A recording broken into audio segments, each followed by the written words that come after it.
Kapag binaliwala mo siya, ay mas lalo siyang lalapit sa'yo.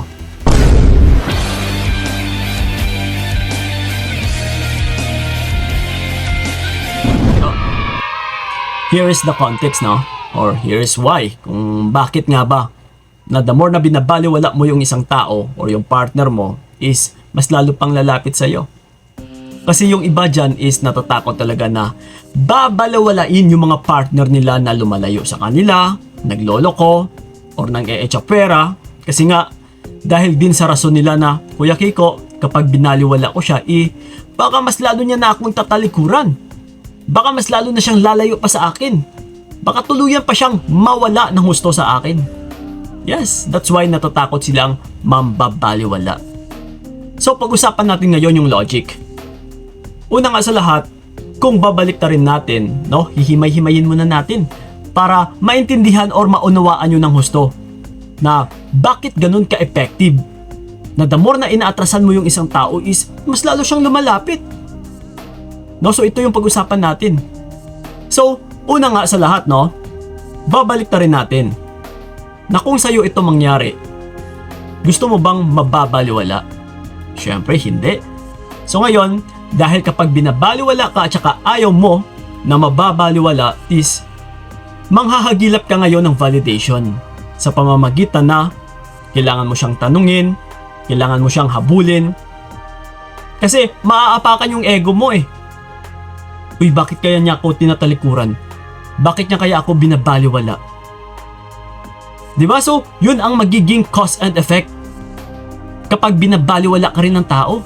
So, the more kang lalapit sa kanya. Kasi ayaw mo ng ganitong pagtrato eh, na binabaliwala ka. So, same procedure din po ito, utol, no, na kapag binabaliwala mo yung isang tao or yung partner mo, na kahit sabihin pa natin na meron na siyang iba, meron pa siyang bago, na niloloko ka na, is talagang mas lalo po itong mapapalapit pa sa'yo. Kasi nga, walang tao na gusto na babaliwalain. Ayaw po ng tao na binabaliwala. Lalong-lalo na kapag nasanay siya na palagi ka namang nandyan sa kanya. Na palagi kang naghahabol dati, nagbibeg, nagmamakaawa, no? Na palagi mo siyang sinusuyo. Na ikaw ito yung palaging nagiging submissive. So kapag nasanay siya doon, and then ngayon, no? Binaliwala mo siya, hinayaan mo lang siya, kahit sabihin pa natin na meron siyang other woman or third party, and then binaliwala mo lang siya, is talagang magtataka po ito. So again, once na bibigyan na natin siya ng question mark sa kanyang isipan, ay hahagilapin niya po ito sa pamamagitan na babalik yan sa'yo, magtatanong, or mas lalo pong mapapalapit sa'yo. Uy, teka lang, nababaliwala niya na ako ah. Balikan ko nga siya kasi parang masakit pala kapag binabaliwala. Yes! Diba kasi kung the more na hinahabol-habol mo siya, the more na kinukulit mo siya is mas lalo pang lumalayo eh. Mas lalo ngang nasasakal, mas lalong naiirita. Pero kung hinayaan mo lang siya, nagparaya ka, ay talagang mas lalo siyang manliliit sa sarili niya. Kasi hindi mo malang hinabol, hinayaan mo pa. Talagang mapapatanong siya, uy, bakit ano kaya yung meron? No, dati is habol ng habol to sa akin, and then ngayon, ito, binaliwala niya na ako. At saka, kahit may meron man siyang bago sa ngayon, is wala pa naman siyang assurance dito eh. Kaya kung minsan, di ba, hindi kayo pinapakawalan totally. Nababaliwala nga kayo, pero bakit hindi pa kayo pinapakawalan?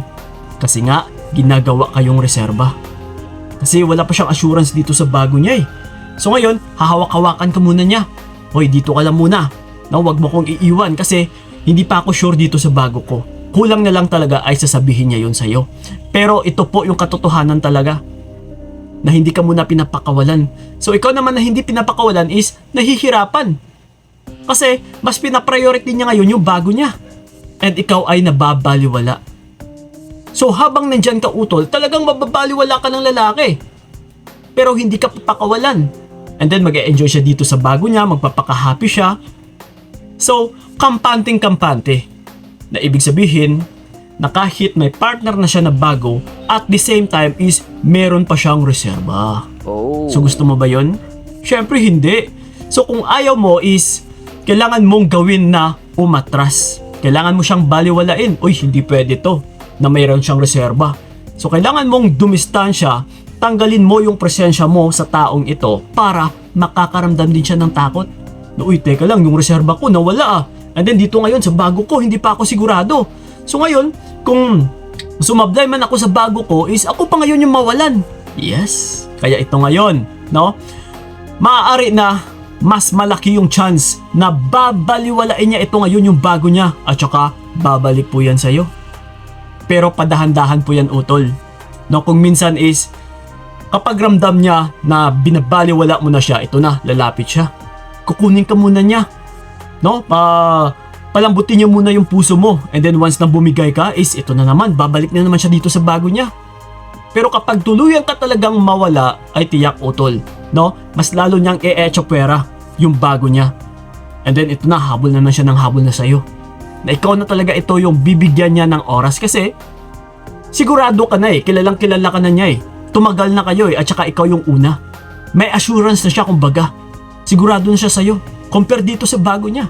And then ito ngayon, once na ikaw na ito yung hinahabol, yung bago niya na naman yung maghahabol sa kanya. Kasi kung sino talaga yung binabaliwala, ay sila po ito yung maghahabol. That's why, utol, kung babaliwalain mo ngayon yung partner mo, matitiyak ko sa inyo, maghahabol at saka maghahabol talaga ito. Lalapit at saka lalapit po yan sa'yo.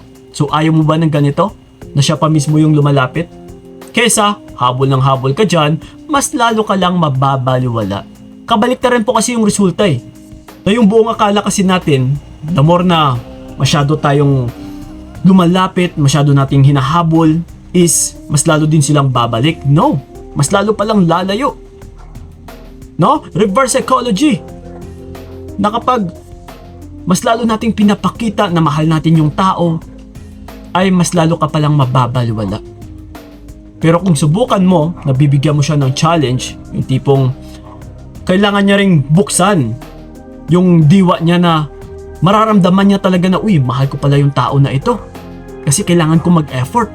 No, kailangan kong kumilos dito kasi kung hindi ako kikilos is parang sasemplang yung relationship namin kasi yung tao na ito is hindi rin kumikilos Yes, kailangan mo talagang pakilusin din yung pagmamahal niya sa'yo. Hindi yung ikaw at ikaw na lang. Hindi yung ikaw na lang palagi yung nag-e-initiate, ikaw na lang palagi yung nagpaparamdam.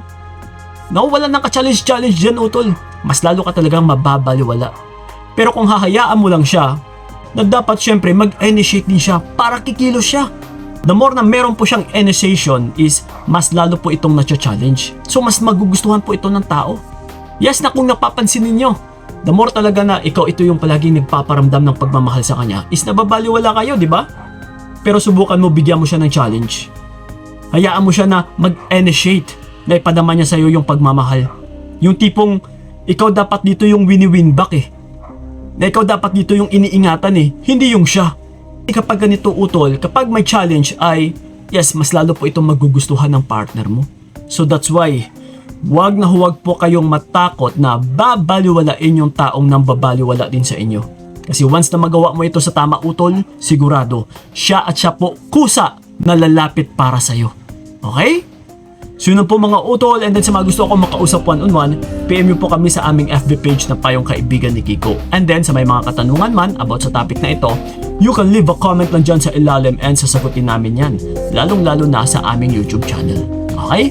Maraming salamat. So ingat kayo. God bless and babu! Hanggang dito na lamang kung nakayanan ko, nakawangan ang naranasan ko, bibitawan para malaman mo anong sayang na pinaglaban.